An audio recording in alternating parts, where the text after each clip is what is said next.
Bienvenue dans le show, 113e épisode du show podcast Accès Succès. Aujourd'hui, j'ai un sujet qui va t'intéresser.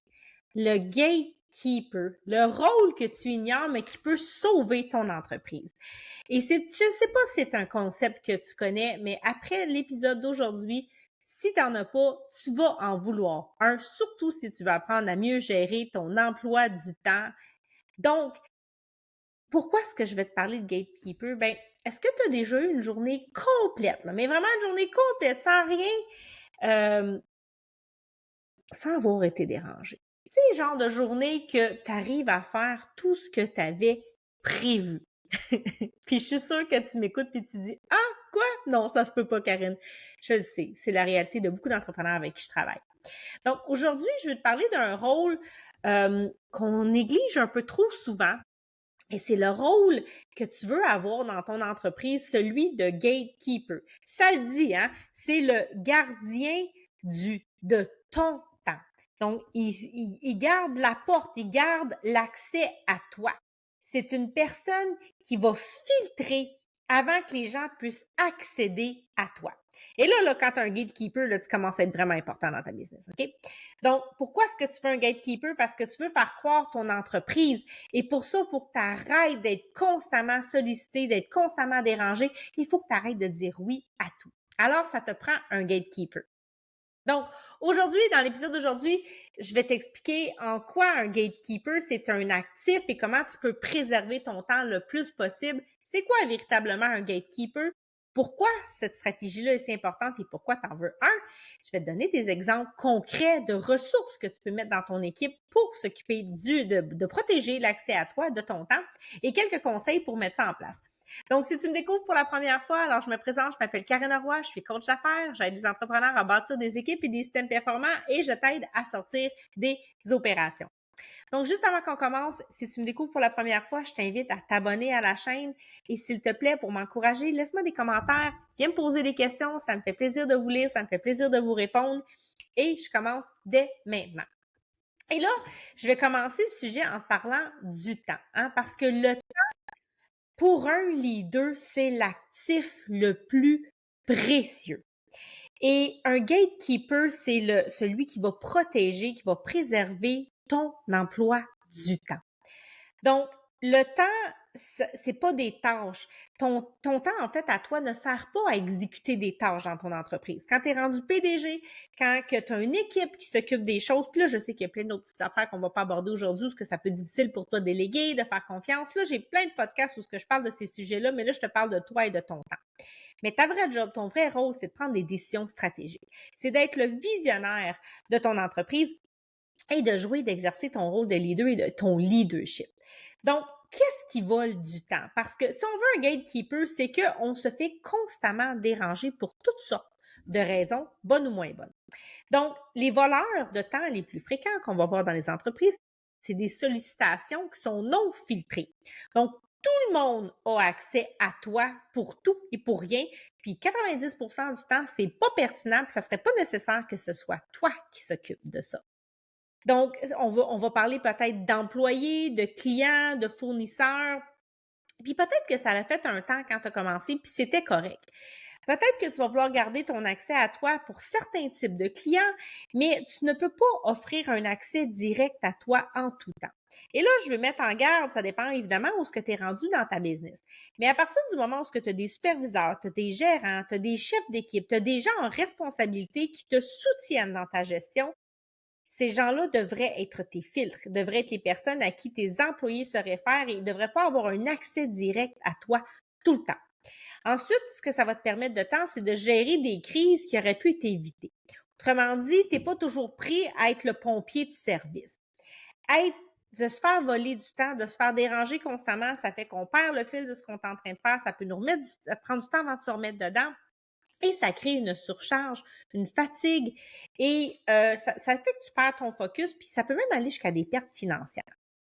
Donc, le concept de gatekeeper, qu'est-ce que c'est? Bien, un gatekeeper, c'est une personne ou un système, parce que ça peut être un système qui va filtrer l'accès à toi. Autrement dit, les gens n'ont pas accès à toi directement. Il y a quelqu'un qui va protéger cet accès-là en posant des questions, en vérifiant la pertinence, en s'assurant que est-ce que ça doit vraiment passer par toi ce que la personne veut te demander, la sollicitation qui doit être faite. Donc, c'est pas nécessairement juste une adjointe qui peut jouer ce rôle-là, ça peut se faire de différentes façons, mais c'est aussi une posture mentale que cette personne-là doit tenir. Et toi aussi, dans ta propre posture, tu dois accepter, faire le deuil, peut-être que tu dois pour toujours être disponible pour tout puis pour tout le monde. Et ça peut être difficile hein, d'accepter ça quand on a commencé, c'est notre bébé depuis le début, on faisait ça.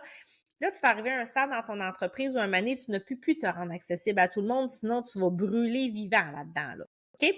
Donc, il faut que tu aies des critères clairs, donc c'est à toi de les définir évidemment, pour que certaines personnes méritent ton attention directe.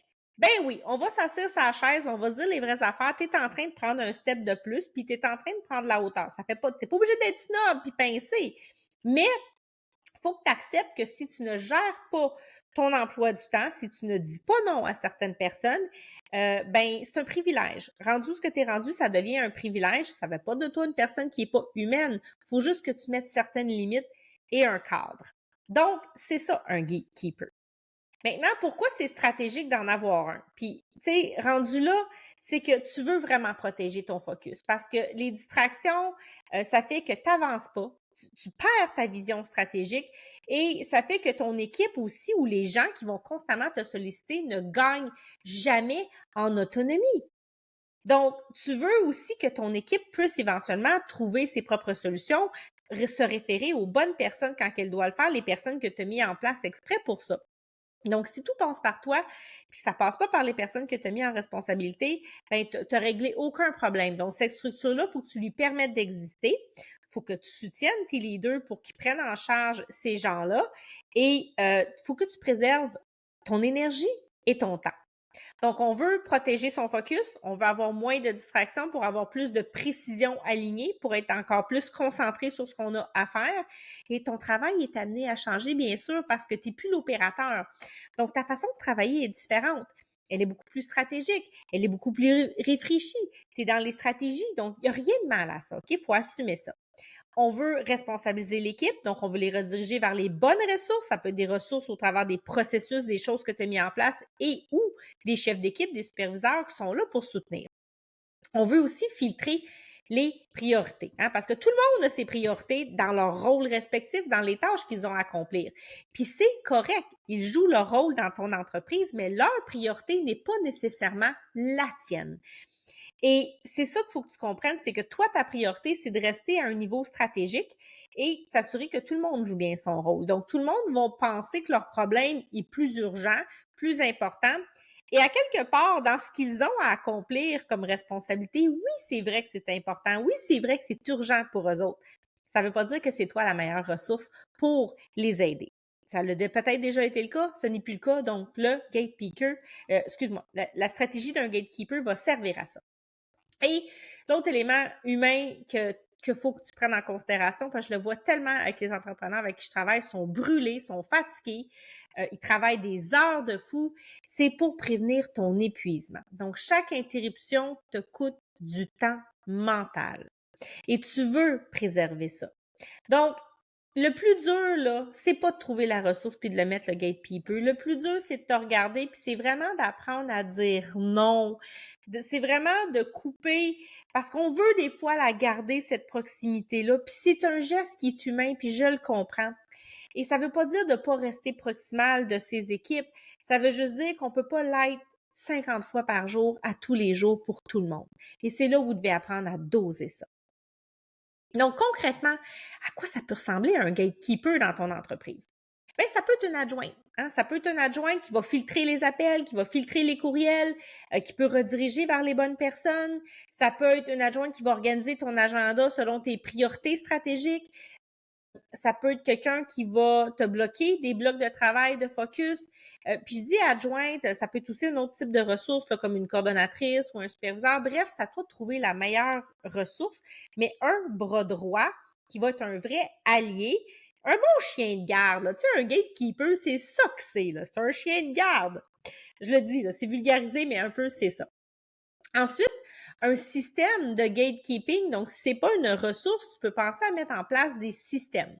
Donc, par exemple, tu peux mettre, tu sais, c'est un système de prise de rendez-vous. Là, je donne l'exemple de Calendly, mais ça peut être n'importe quelle plateforme. Il peut y avoir des questions de préqualification ou des questions obligatoires avant de réserver. Et ces questions-là vont servir, donc c'est automatisé, évidemment, c'est configuré, c'est programmé, mais vont servir à filtrer la pertinence de voir ces personnes-là en appel. Ça peut aussi être différentes technologies ou des canaux de communication qui peuvent être priorisés. Par exemple, pour l'équipe, ça peut être un système comme Slack ou comme WhatsApp en groupe fermé. Ça peut être des systèmes comme ça que tu vas mettre en place, puis il y a une personne qui est attitrée à répondre. C'est pas obligé d'être toi. Ça peut être aussi des SOP, donc des opérations, des procédures à l'interne, à quel moment on va consulter le leader versus quand on prend une décision par soi-même. Ça, c'est certain que je le recommande plus pour vos gestionnaires parce que, tu sais, dans le fond, c'est qu'il y a une cascade, il y a une escalade. Donc, quand vous avez une strate de gestion entre vous et vos équipes terrain, il faut que les équipes terrain se réfèrent soit au chef d'équipe ou au superviseur. Et ce superviseur-là doit être en mesure d'être capable de prendre des décisions et de décider à quel moment il va escalader, donc il va vous déranger, à vous. Et là, on vient quand même de mettre une strate de protection de votre temps. Donc, vous allez déranger moins souvent et vous allez pouvoir aussi mettre des balises claires avec vos gestionnaires de comment, à quel moment ils peuvent vous interrompre ou vous déranger. Mais la fréquence devrait être beaucoup moins souvent. Votre gestionnaire est supposé avoir un niveau de maturité, est supposé être un employé qui a un petit peu plus d'autonomie que les autres, ne devrait pas vous déranger lui aussi 50 fois par jour. Il devrait être capable de réunir ses questions et de prendre des décisions par lui-même. On peut mettre des systèmes technologiques aussi pour s'aider. Donc, il faut aussi apprendre, j'ai envie de dire, à dire non avec tact. Donc, ou juste, j'entends ce que tu me dis, j'entends ton besoin, c'est pas le moment ou pas maintenant. Donc, c'est dur pour plusieurs personnes de dire non, pour différentes raisons. Puis là, je rentrerai pas dans ça aujourd'hui, mais si c'est pas une priorité pour vous cette semaine-là, puis je comprends que pour l'employé, ça peut être perçu comme une priorité, mais vous avez le pouvoir de dire, ben ça peut attendre. Vous avez ce pouvoir-là, là. Vous êtes le boss, c'est votre business. Ben, vous pouvez soit rediriger vers les ressources qui pourraient l'aider. Donc, c'est pas une priorité pour moi cette semaine, mais en attendant, ou voici qui pourrait t'aider à. Donc, c'est juste vraiment d'apprendre à bien communiquer avec tact et à savoir dire non. Maintenant, j'espère que ça fait du sens ce que je suis en train de t'expliquer aujourd'hui. Puis si oui, s'il te plaît, fais-moi un j'aime, écris-moi dans les commentaires, je veux t'entendre. OK? Là, je te donne des conseils pour être capable de mettre ça en place dans ton entreprise. Donc, là, la première chose que tu dois faire, c'est de commencer à lister ce qui mérite vraiment ton attention. Donc, dans quel contexte, dans quel type de situation, pour quel type de décision tu veux qu'on passe directement par toi. Et là, après ça, tu vas déléguer l'accès à ton temps avec du filtrage, avec de la planification, avec tes différents niveaux de réponse et qui va s'occuper de répondre à ta place. Donc ça, c'est super important que tu commences par ça parce que tu sais, il faut que ça soit clair pour toi dans quel contexte on t'écrit, on te dérange. Si c'est pas clair, ben ça, tu seras pas capable de bien mettre ça en place. Après ça, mets tes règles internes. C'est quoi tes heures de disponibilité? Est-ce que c'est des réunions avec des ordres du jour que tu veux mettre? Est-ce que c'est quoi le moyen de communication? Est-ce que c'est Slack? Est-ce que c'est courriel? Est-ce que c'est des textos? Est-ce que c'est un groupe que tu crées? Whatever l'option que tu choisis, c'est quoi le mécanisme de communication qui est privilégié? Et puis là, ça, c'est le bout que tu vas pas aimer, puis que tu as besoin d'entendre, puis que beaucoup de personnes restent pris là, c'est faut que tu acceptes de déplaire un peu. Parce que c'est impossible là, de plaire à tout le monde, OK? Donc, ta job, c'est pas d'être disponible pour tout le monde, OK? C'est d'être stratégique, c'est d'être visionnaire, c'est d'être à un autre niveau. Donc, faut accepter que ça va déplaire. Il y a des gens qui n'aimeront pas ça se faire dire non. Ça se peut que ça vienne te trigger. C'est correct. Mais faut le faire. Faut que tu penses à ce step-là si tu veux préserver ta paix d'esprit, là. Puis aussi, ton emploi du temps. Parce que travailler 80-90 heures par semaine, il n'y a pas personne qui est bien là-dedans puis qui veut ça. Donc, en gros, essaye de penser à ce que je peux mettre un système ou une personne, une ressource, un gatekeeper qui va venir me protéger, hein, qui va venir être le gardien de mon temps et qui va permettre de filtrer, d'intercepter les balles, hein, avant que ça se rende à moi pour que je puisse me concentrer, pour que je puisse préserver mon énergie, pour que je puisse bien travailler et pour que j'intervienne uniquement quand c'est nécessaire que j'intervienne. Donc, en gros, c'est ça. Le gatekeeper, c'est le gardien de ton temps. C'est pour protéger ce qui compte vraiment pour toi. Puis c'est ta plus grande valeur, ton plus grand actif, c'est ton temps. Tu ne peux pas racheter du temps, jamais. Alors, il faut bien l'utiliser. Fait que ça fait du temps ce que je t'ai dit aujourd'hui. Si tu dis quoi, mon Dieu, Karine, j'aimerais tellement ça pouvoir arriver à mettre ça en place. Prends un appel, réserve un appel, regarde dans les commentaires, tu vas trouver les liens. Viens discuter avec moi, on va regarder c'est quoi ta réalité, comment est-ce que je peux t'aider. Si je peux pas t'aider, je vais te dire, puis si je peux t'aider, je vais te dire, puis ça sera à toi de décider qu'est-ce que tu veux faire avec ça. Mais il y a des solutions et il y a vraiment des résultats qui peuvent émerger assez rapidement. Alors sur ça, je vous dis merci d'avoir été là. On se retrouve pour un nouvel épisode la semaine prochaine.